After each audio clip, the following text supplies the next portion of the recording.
At Roskilde Festival, I was a toilet host. I had to change toilet paper, wash the toilets, and clean up. It was hard work because the toilets were always in use. So as a toilet host, I really struggled to be allowed to clean. People would just use the toilets even though there was no toilet paper. They would just walk in and be like, I need to pee, I need to do my thing. So when people came out of the toilet, you had to rush in and do your job. You also had to move trash cans around. There were too many things to do to get everything done. So it was a very stressful work.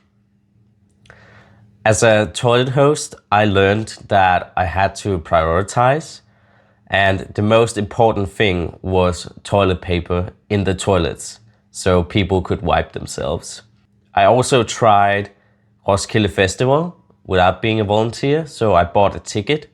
And the best camps are volunteer, in my opinion. The volunteer camps are quieter than the festival area. The best concert I was at was probably Rag & Bone Man on Roskilde Festival. Eminem was fine too, but Rag & Bone Man was really intense and intimate.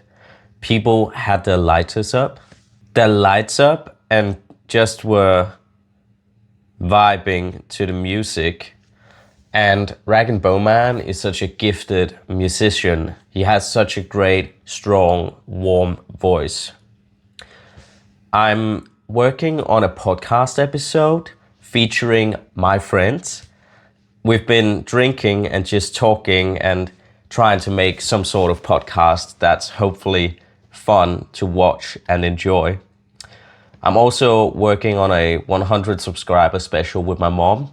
We'll eat candy dates and drink a sour soda.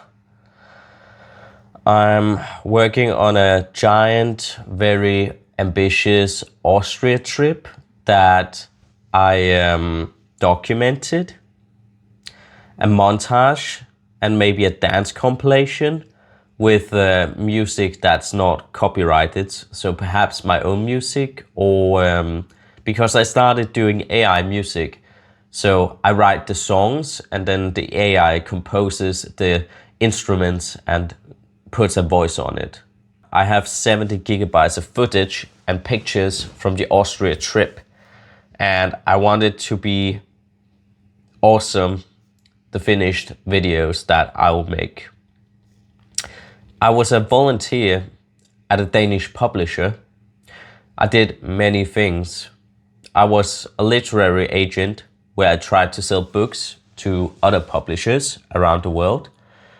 I tried contacting publishers in many different countries, but we didn't really manage to sell anything, probably because we were such a small publisher. So no one took us seriously. I was an editor on a manuscript, and I was sparring with an author, a writer. I also evaluated manuscripts, and I got one book approved with the publisher. I worked on a crime mystery book. Someday I'll have that book on my bookshelf as a memory. Would be nice to say, hey, I made that book.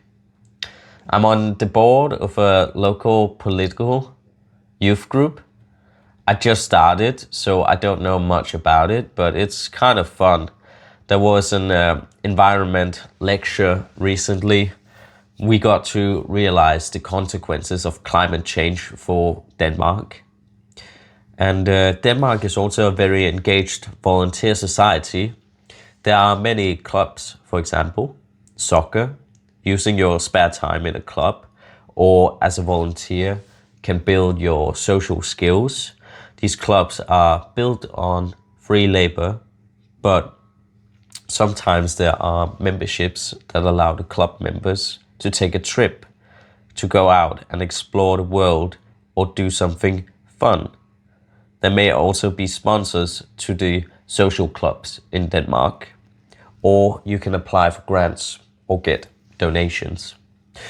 I also worked as a moderator on a Twitch stream as a volunteer. This Australian streamer had 2,000 viewers most of the time.